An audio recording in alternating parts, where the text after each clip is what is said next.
여러분의 경제 시야를 세계로 확 넓혀드리는 시간입니다. 그런데 오늘도 미국부터 가봐야 되겠어요. 월드 이코노미 시간인데 뭔가 트럼프 이코노미 같기도 하고요.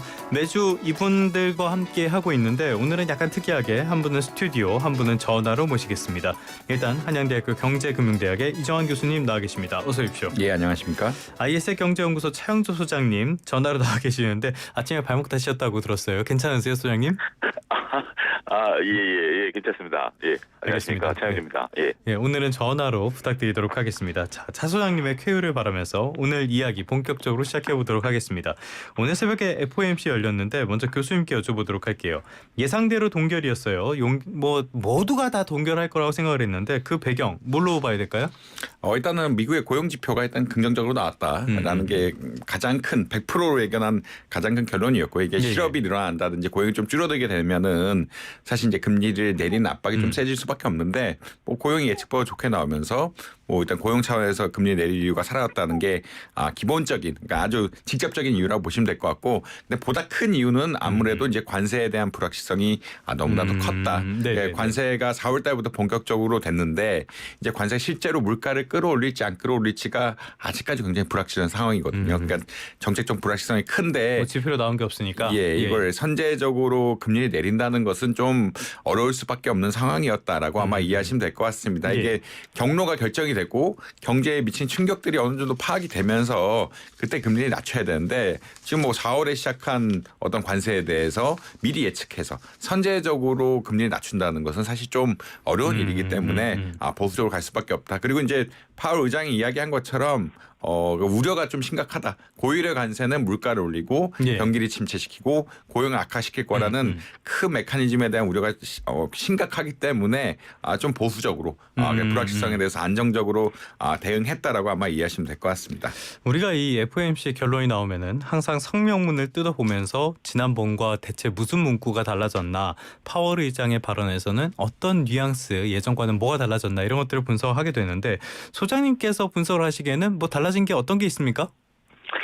결론적으로 말씀드리면 특별히 달라진 것은 없어 보입니다. 그리고 이제 그 파월 의장 같은 경우 기자회견장에서 기자가 구체적으로 질문을 했습니다. 지난번과 이번이 달라진 것이 무엇이냐라고 이제 질문을 한 대목이 있는데요. 그 대목에서도 파월 의장이 한 얘기를 우리가 보게 되면 전체적으로 여전히 이제 우리는 지표를 본다. 그러면서 이제 기자들도 지금 현재 뭐 인플레이션 우려, 우리 스태그플레이션에 대한 우려라든지, 뭐 어떤 기자들은 인플레이션에 대한 우려라든지, 아니면 여러 가지 얘기들을 했습니다만 이러한 관세 정책에 대한 우려감들은 전반적으로 우리가 현재 상수로서 작용을 하고 있고, 나는 지표를 보는 입장인데 아직까지 지표에까지 영향을 미치고 있지는 않다.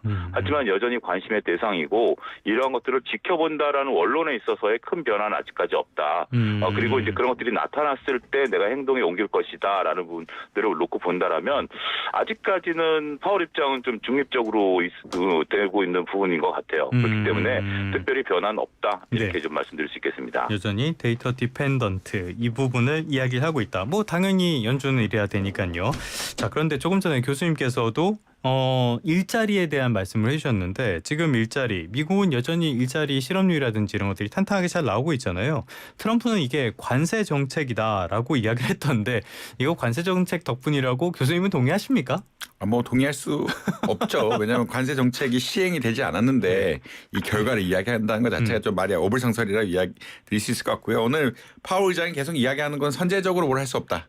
왜냐하면 관세가 지금 시작됐기 때문에 관세 정책의 효과는 아직 나타나지 않았다고 몇 번은 아니지만 계속 강조하는 뉘앙스로 이야기를 했거든요. 그렇다는 이야기는 어떤 거냐면, 관세 정책이 실제로 경제에, 물론 이제 GDP 성장률에는 수입을 굉장히 늘리면서 부정적인 효과를 한번 내긴 했지만 그거는 약간 노이즈라고 보면 될 거고, 관세가 실제 인플레이션이라든지 경제 성장에 미친 영향 아직 분석이 전혀 안 돼 있기 때문에 이거는 뭐 말이 안 되는 스테이트. 뭐 관세가 4월에 냈는데 4월 고용이 늘었다, 이거는 좀 말이 안 되는 스테이트먼트라고 보시면 될 것 같습니다. 뭐 나쁜 거 나오면은 남 탓, 좋은 거 나오면은 맥락 없이 자기 덕분. 이분도 뇌가 좀 아픈 분이라서 아무튼간에. 자, 그러다 보니까 지금 제일 중요한 거는 그래서 미국이 대체 언제 금리 인하를 할 것이냐, 이거는 두 분에게 다 여쭤보도록 할게요. 대체 언제쯤, 소장님께서는 언제쯤 인하가 가능할 걸로 보세요? 파월 의장도 그 부분을 이번에 기자회견장에서 언급을 했는데요. 예. 지난번 같은 경우는 올해 이제 금리 인하 가능성에 대한 것들을 몇 차례나 좀 얘기를 했습니다. 이번에는 예상할 수 없다라고 얘기를 했습니다. 예. 그러니까 이제 교수님도 말씀하신 것처럼 우리가 선제적으로 움직일 수 없는 상황이고 관세에 대한 부분들을 우리가 좀 봐야 된다라는 건데 지난번에 우리가 다뤘었던 것처럼 GDP에서 수입이 늘어나다 보니까 역성장이 일어난 거 아니겠습니까? 그렇죠. 근데 이번에 파월 의장 같은 경우는 3분기 정도 되면 수입이 줄어들기 때문에 GDP의 정상화도 가능성이 있다라고 얘기를 했습니다. 그렇게 된다라면 결국 트럼프 대통령이 원하는 것은 뭐 본인이 어떻든지 간에 망치려고 일을 뭐 하는 것은 아니다라고 봐야 되겠죠. 아닐까요? 선의로 봐야 되는 면도 예. 분명 존재하기 때문에 그렇게 된다라면 미국 경제가 고용이 늘어나고 이런 것들이 탄탄하게 이루어지게 된다라면 그때 가서 금리 결정을 할 수 있지 않겠는가라고 보기 때문에 지금은 몇 차례 언제 금리를 인하할 것인가라는 예측에 대해서는 상당히 좀 조심스러울 것 같고요. 어찌됐든 가을쯤 9월 달에 한 차례 정도 금리 인하에 대한 가능성은 충분히 열려 있다. 어느 정도 이 방향 이제 그 이후에 한 번 더 하느냐에 대한 문제일 뿐이지 예. 9월 달에 금리 인하는 일단은 그 전반적인 흐름을 봐서는 우리가 예상을 해야 되지 않을까 이렇게 말씀드릴 수가 있겠습니다. 그럼 연내 일단 한 차례 이상이 될 가능성이 있다. 교수님께서는 어떻게 보세요? 뭐 예전에는 뭐 상반기 한 번, 하반기 한 번 이런 설들이 굉장히 유력을 했는데 예. 근데 상반기는 물 건너갔고요. 그러니까 거의 이제 6월달 패드 와치 보면은 거의 뭐 25% 계속 떨어지고 네네네네. 있어가지고 6월달 인하하는 건 좀 물 건너간 게 아니냐라고 평가를 하고 있고요. 근데 이제 언제 내릴 수 있느냐? 그거는 약간 조건에 따라 달린 것 같다라고는 말씀드릴 수 있을 것 같습니다. 예. 이제 오늘 파월 의장의 발언 역시 이제 큰 틀에서는 관세 협상이 잘 돼야 된다라는 이야기를 했거든요. 그러니까 고율의 관세가 그러니까 일반적인 관세는 아니고 고율의 관세가 굉장히 경제에 큰 부정적인 영향을 미칠 수 있다라는 이야기를 했고 예. 이 협상 자체가 중요하다는 메시지를 던졌기 때문에 이 7월까지 협상이 어떻게 이루어지냐에 따라서 그 관세율이 최종적으로 얼마나 그러니까 어느 수준으로 결정이 되느냐에 따라서 이제 흔히 말하는 금리 인하 시기도 바뀔 수 있는 것 같다. 결국은 이제 우리가 우려하는 것은 관세 때문에 물가가 오르고 물가가 오름과 동시에 경제 성장률도 침체하는 이런 부정적인 예. 시나리오인데 근데 이게 어떻게 실현될 것인가는 아직 관세 수준이 정해지지가 않았기 때문에 예. 오리무중이다. 그렇기 때문에 파월 의장의 발언 역시 관세가 좀 낮아졌으면 좋겠다라는 얘기를 강력하게 했다라고 아마 이해하시면 될 것 같고 그 데이터를 보고 하반기 뭐 4분기 한번 내릴까 말까 뭐 요 정도로 가지 않을까라고 생각을 할 수 있습니다. 근데 이제 오늘 결국은 다 데이터에 의존하는 거라 관세 정책의 충격이 얼마나 올지 모른다는 게 파월 의장의 발언이었기 때문에 예. 좀 지켜봐야 되는 상황이다라고 말씀드릴 수 있을 것 같습니다. 알겠습니다. 최악의 경우에는 물가는 오르고 실업률은 나빠지고 경제 성장률도 나빠지고 이러면 뭐 이도 저도 못하는 그런 상황이 될 수도 있을 것 같고요. 일단 말씀하신 것처럼 6월에도 뭐 시장에서는 80% 확률 정도로 동결을 전망을 하고 있습니다. 상반기에는 쉽지 않을 것 같긴 해요. 자, 그렇다면은 소장님께 여쭤볼 건데요. 이번 달 우리도 금통위가 예정돼 있잖아요. 이거 우리도 고심이 많이 될 수밖에 없겠어요. 근데 어떻게 보면 예. 지금 이제 미국이 이제 금리를 내리지 않았기 때문에 예. 우리가 이제 여기서 금리를 내린다라는 것은 쉬운 결정이 되지는 않겠죠. 근데 또 한 가지를 놓고 본다라면 지금 우리도 이제 새 정부가 6월달에 이제 그렇죠. 출범을 하게 되지 않습니까? 예. 그렇기 때문에 어떤 정책 기조를 그러니까 정부의 정책 기조가 아직 현재 나와 있지 않다라는 것들이죠. 그렇기 때문에 금통위 입장에서 보면 물론 이제 금통위가 독단적으로 우리 이제 지표를 보고 결정을 하긴 하겠습니다만 그래도 이제 우리나라 경제 전반을 아우를 수 있는 부분들을 뭐 안 본다라는 것도 현실성은 좀 떨어진다라고 저는 보거든요. 예. 그렇기 때문에 이번에 차라리 미국이 금리를 인하했었다라면 우리 금통위가 더 결정되기 좀 속이 어렵지 편하죠. 않았을까. 예, 좀 그런 부분들을 저는 생각을 안 할 수 없을 것 같습니다. 예, 그렇기 때문에 차라리 이번에 미국 결정이 금통위로 하여금 동결을 하면서 네네네. 금리 격차가 계속해서 이제 유지가 되는 이런 오히려 쉬운 결정을 할 수 있는 차라리 이게 발판을 좀 마련하지 속편하다. 않았을까? 예, 좀 현실적인 부분들도 우리는 봐야 되고 그다음에 이제 새 정부가 이제 결정이 되고 나면 거기서 이제 새로운 정책들이 나오고 거기에 예. 그거와 이제 미국의 금리 인하가 맞물리면 우리 이제 금통위도 결정을 고심을 좀 하지 않을까 말씀드릴 수 있겠습니다. 알겠습니다. 우리가 금통위에서 고민하는 그 배경 가운데 하나를 보자면은 환율도 있단 말이에요. 근데 어제 환율이 많이 떨어졌어요. 어제 환율 왜 이렇게 많이 떨어진 거예요, 교수님? 이게 뭐 대만발 뭐 환율 쇼크라고 지금 보고 있는 것 같은데 이제 예. 연휴 동안 좀 많이 떨어졌죠. 어제뿐만 아니라 연휴 동안 뭐 1,370원대까지 거의 갔다가 예. 지금 1,300원 후반, 오늘 뭐 1,380원 이렇게 보고 있는 것 같은데 이제 대만 정책, 대만이 대만 달러로 보통 표현을 하는데 네네네네. 대만 달러가 강해진다라는 뉴스가 있었고 대만이 특히나 이 환율을 가지고 미국과 협상을 할 것이다라는 뭐 정확하게 밝혀지지 않는 소문 이런 것들이 밝히면서 이쪽에 그 흔히 말하는 동아시아 국가들 수출 중심의 국가들의 그 흔히 말하는 화폐가 통화가 강해지는 것이 아니냐라는 의견이 생겼다라는 게 큰 맥락이고요. 그런 것들의 영향이 한국에 그러니까 직접적으로 네. 미쳤다는 게 하나고, 그다음에 이 과정 속에서 파생 상품 거래 같은 것들이 이루어지면서 흔히 말하는 이게 아무래도 그 자국 내 통화 가치가 올라간다라고 이야기하면 보통 환해지 같은 것들을 그렇죠. 하는데 예, 예. 대만의 외환 시장이 그렇게 환해지를 받아들일 정도로 크지가 않기 때문에 환해지를 늘리면서 우리나라 통화를 좀 프록시를 썼다라고 이야기하면 그 관계는 어떤 거냐면 우리나라 원화와 대만 달러의 관계는 안정적인데 예. 달러화만 변할 거니까 대만 달러를 직접 미국 달러랑 어떻게 선물한 거래 같은 걸 하는 것이 아니라 우리나라 원화를 가지고 원화의 통해서 간다. 원화를 통해서. 네. 그러니까 어차피 한국과 대만의 관계는 굉장히 안정적이라고 생각을 하고 대신에 이제 한국과 어떤 그 다시 말해서 이제 미국과 원화 미국과 대만 달러의 관계는 많이 변할 거라 생각하기 때문에 이 우리나라 원화를 통해서 우회적으로 환해지를 했다. 그러니까 환율이 떨어지는 걸 방어하는 정책을 폈다라는 의견도 있거든요. 그렇기 네네네. 때문에 그렇게 되면 사실 선물환에 대한 수요가 늘면서 어떻게 보자면 우리나라 원화도 좀 떨어질 수밖에 없는 네네네. 이런 상황이 됐다라고 아마 이해하시면 될 것 같습니다. 결국은 대만발 충격이라 보시면 될 것 같고, 특히나 아무래도 이제 관세 같은 것들이 잘 협상이 될 거라고 생각하니까 이런 어떤 약해지는, 그러니까 달러가 약해진 현상, 대만 달러가 강해진 현상 이런 것들이 벌어졌다. 그 과정 속에 좀 파생상품 거래가 있었던 것이 아니냐 이렇게 보고 있습니다. 대만발 이 환율의 변동이 아시아 통화를 좌지우지하는 거, 이거는 보기 그렇게 쉬운 일은 아닌 것 같은데, 자, 대만 달러가 급등한 일이 벌어졌다고 하면서 살짝 배경 설명해 주셨는데, 소장님께서 대만 달러가 이렇게 급등한 배경 좀 설명 부탁드릴게요. 지금 현재 우리가 아직까지 확인된 것은 아닙니다. 예. 근데 이제 전체적으로 그 세상이 좀 뒤숭숭하다 보니까 그리고 이제 많이 뒤숭숭하죠. 특히 이제 대만 환율의 변동성이 여타 아시아 환율의 변동성보다 굉장히 크거든요. 근데 또 대만만 꼭 그런 건 아닙니다. 위안화도 지금 현재 강세고요. 예. 우리가 이제 홍콩 달러 같은 경우도 이제 페그제를 운영하고 있는데 홍콩 달러도 지금 그 지지선이 깨질 가능성에 대한, 그러니까 홍콩 달러도 굉장히 강세거든요. 네. 그러다 보니까 아시아 통화가 전체적으로 우리가 이제 강한 흐름들이 좀 보여주고 있고 그러다 보니까 이제 우리 원화도 강한 것이 보이는 거죠. 근데 특히 그 중에서 이제 눈에 들어오는 건 바로 이제 대만 달러다라고 얘기를 할 수가 있는데, 예. 대만, 특히 이제 대만과 미국이 이제 만났다라는 것이 그런 얘기들을 더 증폭시켰다라고 좀 말씀드릴 수가 있겠습니다.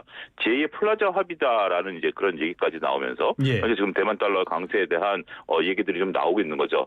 여기에 또 한 가지 이제 대만 생명보험사가 미국채를 이제 보유하고 있는데 이것에 대한 이제 해지에 나선 부분들에 대한 것들, 그러니까 이제 대만 기업들이 이제 그 달러를 해지하고 현지 화폐를 바꾸려고 하다 보니까 수요가 늘어나는 거 아니겠습니까? 예. 그러다 보니까 이제 대만 화폐에 대한 가치가 증가하는 부분들, 이런 것들이 현재 지금 이제 그 증권가에서는 어제 굉장히 큰 뉴스로 이것이 좀 다뤄지기 시작했다라고 말씀드릴 수 있겠습니다.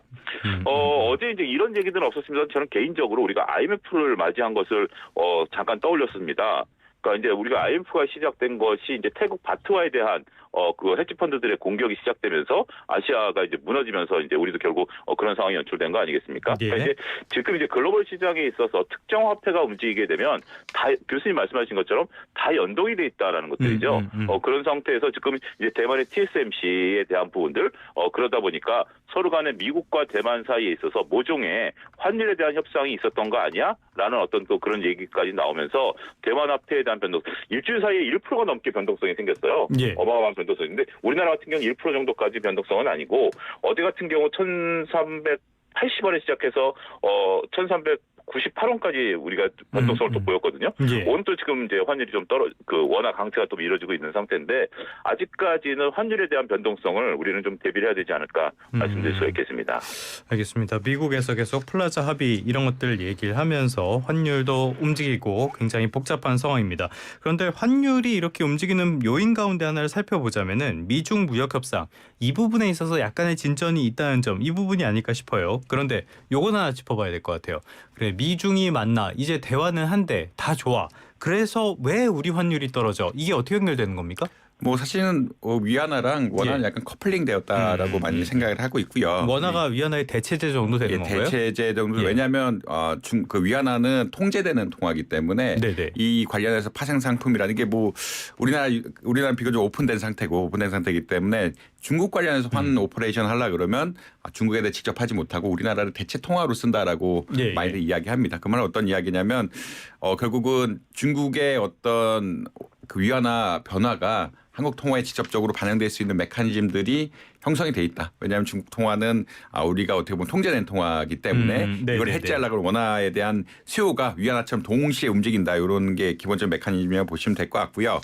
아무래도 관세 협정이 잘 되게 되면은 달러가 좀 더 약해질 거다라는 의견이 있고 위안화가 강해질 거다라는 의견이 있는데 다시 말해서 원화 역시 강해지게 될 것이고 예. 원화가 강해지게 되면은 원달러 환율 떨어지게 되죠. 아무래도 떨어지게 될 수밖에 없는 이런 메커니즘들이 있다라고는 크게 이해하실 수 있을 것 같습니다. 이런 아주 구체적인 메커니즘 이외에도 사실은 다들 수출 국가이기 때문에 그러니까 대만이나 한국이나 일본이나 기본적으로는 비슷하게 반응할 수밖에 없는 이런 구조. 그러니까 파생상품적인 측면에서 우리가 중국의 프록시로 이용되는 측면이 하나가 있고 근본적으로 중국, 한국, 일본, 대만 다 미국의 수출 의존도 굉장히 높은 국가들이 그러니까 꽤나 높은 국가들이기 때문에 근본적으로 같이 움직이는 경향들이 있긴 하다라고는 아마 이해하시면 될 것 같습니다. 그러니까 경제의 구조가 비슷한 게 영향을 미친다 이렇게 볼 수 있겠네요.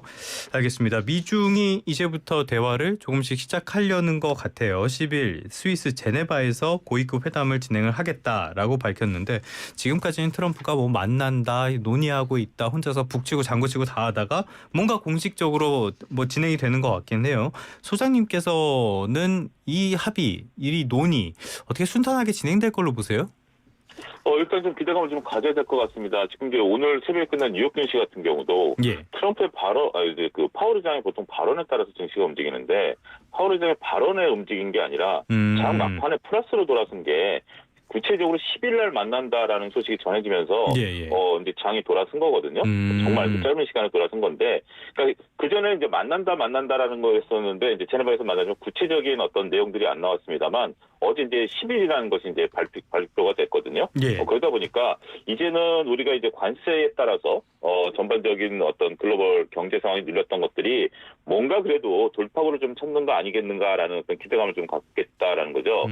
지금까지 나온 의견을 보면 미국 측에서 이제 베센트 재무장관이 이제 참여를 하게 되고 여러 가지 이제 몇 분들이 이제 들어가는데 일단 강세론자들은 좀 빠진 것 같아요. 그러니까 우리가 좀 얘기를 좀 시작하자라는 개념이기 때문에 그렇죠. 나바론도 빠졌더라고요. 그 이제 강세론자는 이제 좀 뒤에서 이제 어쨌든 처음부터 강하게는 아닐 것 같고 그다음에 두 가지 얘기가 나왔습니다. 첫 번째는 이제 중국산 유아용품에 대해서 좀 관세를 낮추겠다라는 부분들이 좀 있었어요. 그러니까 이제 개별적으로 관세를 좀 낮추는 방안 이런 것들에 대한 어떻게 보면 미국이 한번 툭 젖었다라고 저는 생각을 해요. 그런 상태에서 그 이후에 트럼프가 이제 또 발언을 했죠. 우리가 먼저 관세를 내리지는 않을 것이다.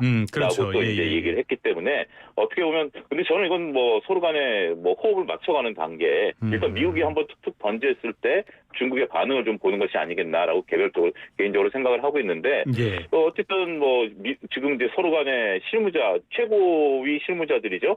들이 만나서 이제 얘기를 진행한다라고 한다라면 저는 조금 한번 그래도 두 G2 국가 만나는 거니까 기대를 해보자. 아직까지는 우리가 이들에 대해서 폄하할 이유는 전혀 없다. 네. 이렇게 말씀드리고 싶습니다. 알겠습니다. 기대를 가져보는 것도 괜찮을 것 같다라는 이야기까지 들어봤고요. 자, 그런데 이 미중의 갈등이 한 군데에서 더 튀는 것 같아요. 지금 인도와 파키스탄 그동안 굉장히 자제를 해오다가 6년 만인가요? 다시 군사적인 충돌이 생겼어요. 이 배경에 대해서는 뭐 저희가 다루지는 않겠고요. 이게 미중 대리전이 되는 거 아니냐 이런 분석들이 나와요. 교수님께서 어떻게 보세요? 사실 뭐 미중 대리전까지 갈 거라고는 예측하기는 좀 쉽지 않은 것 같고요. 뭐 러시아하고 중국이 각자 막 편들고 막 이래서 그런 얘기가 나오는 것 같은데. 이제 각자 근데 나라 일들이 워낙 복잡. 중국도 미국에 대응하기 어렵고 러시아도 이제 자기 나라 일을 처리하기 쉽지 않기 때문에 백화 석자다. 자기가 네네네. 쿠바 석자기가 이제 아젠다 그러니까 말은 그렇게 하지만 그게 실제로 벌어질 거라는 것에 대해서는 좀 부정적인 의견이 그렇게 크진 않은 가능성이 높지는 않다라고 보는 것 같습니다. 네. 특히나 이 두 나라는 워낙 종교적으로 갈등이 얽힌 나라이기 때문에 원래 이슬람과 힌두. 원래 예. 같은 나라였는데 결국은 이제 분할 그러니까 영국의 통치하다가 이제 이슬람하고 힌두로 분할이 되면서 쪼개진 나라이기 때문에 굉장히 갈등 관계가 많죠. 기본적으로 갈등 관계가 많고 이제 테러가 벌어졌다는 사실 그걸 바탕으로 해서 지금 미사일까지 쏘고 이런 양상들인데 아무래도 뭐 이게 뭐 미중 확정까지는 아니다. 그렇지만 이제 인더스강 특히나 인더스강을 두고 있는데 이쪽 수력 발전 이런 거 많아서 어떻게 보면 경제적으로는 좀 이슈가 있을 수 있다라는 이야기는 좀 드릴 수 있을 것 같습니다. 알겠습니다. 대리전이나 최악의 경우 핵전쟁. 거기까지는 정말 안 가면 좋겠습니다. 네, YTN 라디오 생생경제 2부로 이어가겠습니다. 2부에서도 월드 이코노미 시간 한양대학교 이정환 교수님, IS의 경제연구소 차영두 소장님과 계속해서 가보도록 하겠습니다. 우리 연휴 기간에 참 많은 일들이 있었잖아요. 연휴 기간에 뭐 이런저런 일들 많이 즐기곤 하셨을 텐데 뉴욕에서 굉장히 이슈가 됐던 거. 워렌 버핏. 올해로 벌써 94이나 되셨네요. 은퇴를 하셨다 그러는데 소장님 얼마나 대단한 분입니까? 예, 워렌 버핏 하면은 이제 버크셔 해서웨이라는 기업을 운영을 하면서 많은 이제 투자들을 이끌어오고 있죠. 그런데 역설적으로 버크셔 해서웨이는 원래 투자 회사가 아니라 섬유 회사였습니다. 근데 이제 워렌 버핏이 투자를 몇 번 이제 자신이 후회한다라는 것 중에 하나가 버크셔 해서웨이를 인수한 것으로 후회했다라는 그러한 얘기가 전해지는 이제 역설이 좀 있는데요.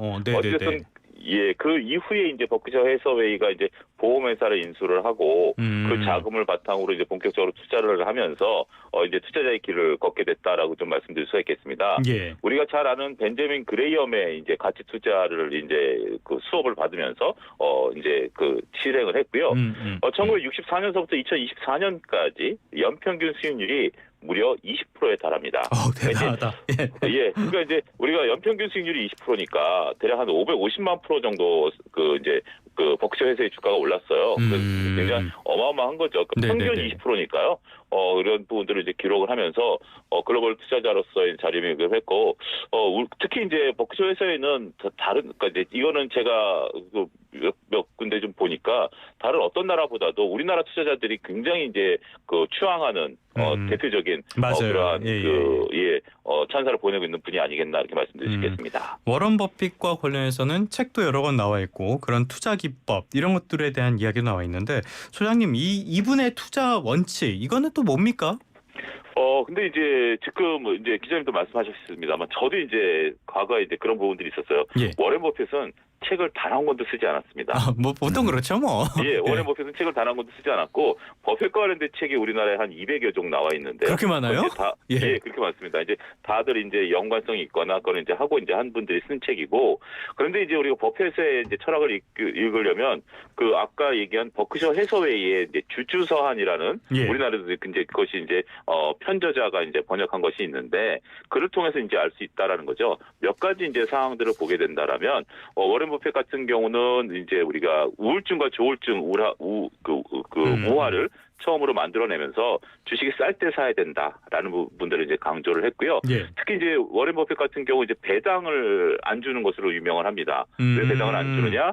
배당을 주는 것보다 내가 운영하는 게 더 좋다라고 얘기를 했고, 우리가 이제 주식에 대해서 평생 가져갈 것이 아니면 5분 더 보유하지 말라라는 수많은 명언들을 남기면서 그리고 본인이 실천함으로써 이러한 것들을 좀 그 많은 투자들에게 울림이 되고 있다 이렇게 설명을 드릴 수가 있겠습니다.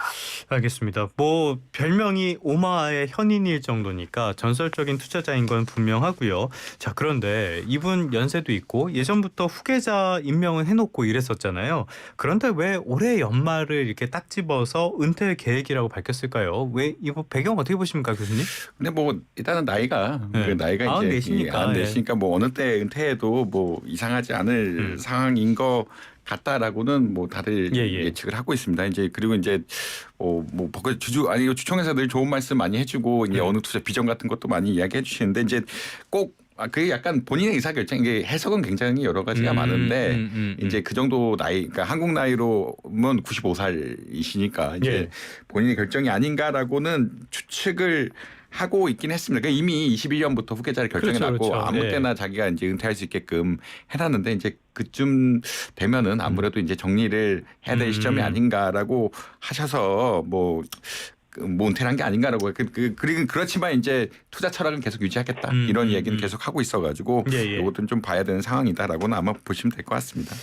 이 부분도 예. 한번 좀 보셔야 될 것 같아요. 그 이제 여보세요? 네, 말씀하세요. 이 부분, 그러니까 이게 우리가 그 버핏을 얘기하지만 버핏의 동진 찰리 먼거를 빼놓고는 또 얘기가 안 됩니다. 이제 네네. 버핏과 찰리 먼거가 이제 의사 결정을 했고 이제 대외적으로는 버핏이 나섰지만 실질적으로 이제 둘이 이제 협의를 해서 했는데 그렇죠. 찰리 먼거가 얼마 전에 이제 돌아가셨죠. 그러다 보니까 이제 버핏은 본인이 이제 갑자기 이제 뭐 언제 돌아가실 수 있는 부분들 아니겠습니까? 그러다 보니까 그렇죠. 그러니까 교수님 말씀하신 것처럼 그 전에는 이제 두 사람이 있는 상태에서 후계자가 있는 거 하고 이제는 동지가 이제 사망한 이후에 자신이 이제 갑작스러운 어떤 그 유고를 당하기 전에 예. 어떤 뭐 회사를 좀 안정적으로 할 수 있는 이런 부분들을 좀 하면서 교수님도 말씀하셨다시피 자기가 이제 조언을 하겠다라고 밝혔기 때문에 어떤 그러한 맥락으로도 한번 좀 봐야 될 필요도 있지 않을까 싶기도 합니다. 90살 넘어서도 일하는 게 좀 부럽기도 하고 90살 넘어서 일을 할 수 있는 상태가 될지도 잘 모르겠다라는 생각도 들고 아무튼 많은 생각들이 교차하는 것 같은데 소장님 근데 이 버크셔 해서웨이 하면은 그냥 워런 버핏이잖아요. 테슬라 하면 일론 머스크인 것처럼. 그렇죠. 이 워런 버핏이 물러난다. 이거 주가에 영향 없습니까? 일단 주가가 5% 정도 빠졌습니다.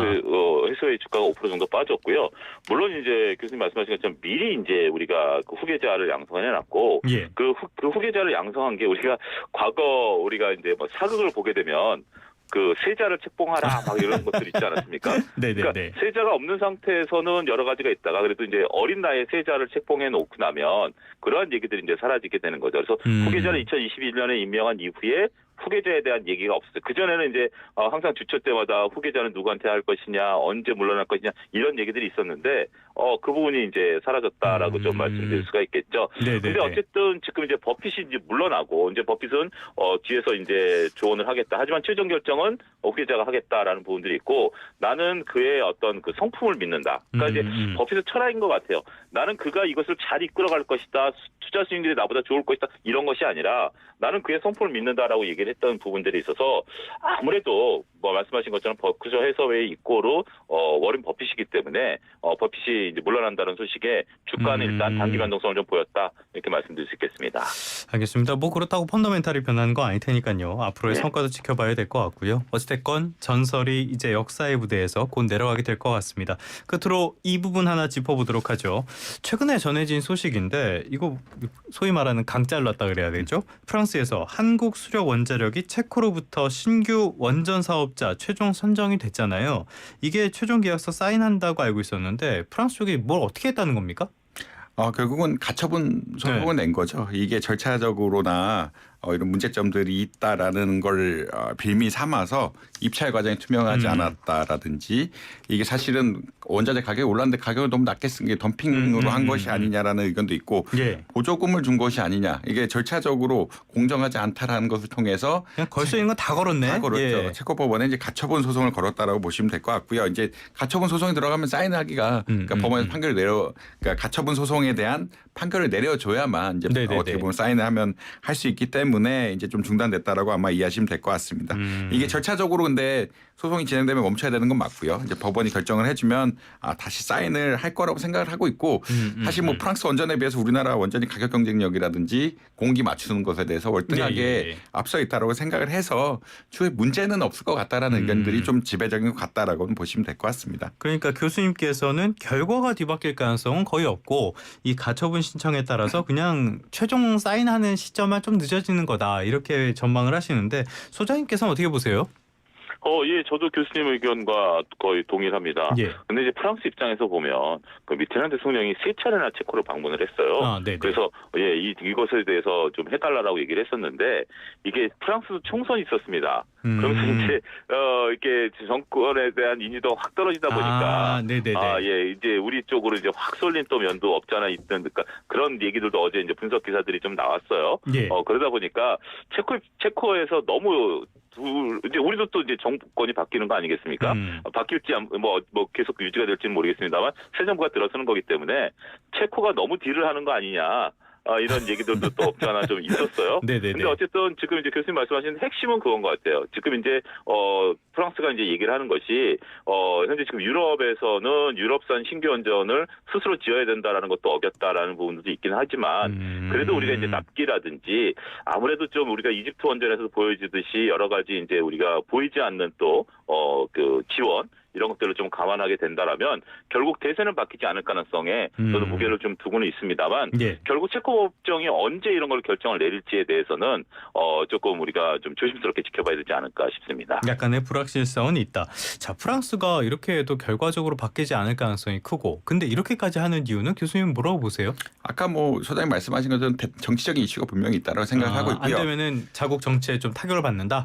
그리고 이제 예. 프랑스 원전이 최근에 캐나다인가 원전 공기를 잘 못 맞춰가지고 크게 한번 데미지 그러니까 손상을 입은 상태에서 이번에 컨소시엄이 잘 안 되면은 추후에 흔히 말해서 이제 수주를 할 때 문제가 생긴다라고 또 생각을 많이 하고 있거든요. 예. 그런 이야기는 어떤 거냐면 이제 요번에 그 좋은 환경에서 수주를 해야 그다음 수주도 연결될 수 있는 그러니까 프랑스 컨소시엄이 좀 약해졌다라고는 의견들이 많습니다. 예전에 예. 비해서 한번 납기 같은 걸 못 지키고 이런 이슈들이 있다 보니까 한번 못하면 데미지가 크죠. 데미지가 크죠. 그것 때문에 이제 레코드가 쌓이면 안 되니까 이번에 좀 적극적으로 나오는 의견도 있다. 뭐 정치적인 이슈 그리고 다음 원전 수주를 위한 어떤 포석. 요번에 못하면 또 더 약해질 가능성이 높거든요. 그런 이슈들이 공동으로 결부가 돼 있는 게 아니냐. 뭐 개인적으로 그렇게 생각을 하고 있습니다. 알겠습니다. 여러 가지 뭐 우려도 있을 수 있겠지만은 그렇게까지 큰 문제는 되지 않을 것 같다는 전망이 지배적입니다. 그렇다고 해도 소장님 말씀처럼 방심할 땐 또 아닌 것 같고요. 오늘은 미국부터 인도, 파키스탄 들러서 체코까지 다양한 경제 이슈들, 국제 이슈들 짚어봤습니다. 오늘 말씀 두 분 말씀 오늘 여기까지 듣도록 하겠습니다. 지금까지 한양대학교 경제금융대학의 이정환 교수, IS 경제연구소의 차영주 소장과 함께했습니다. 오늘 말씀 고맙습니다. 감사합니다.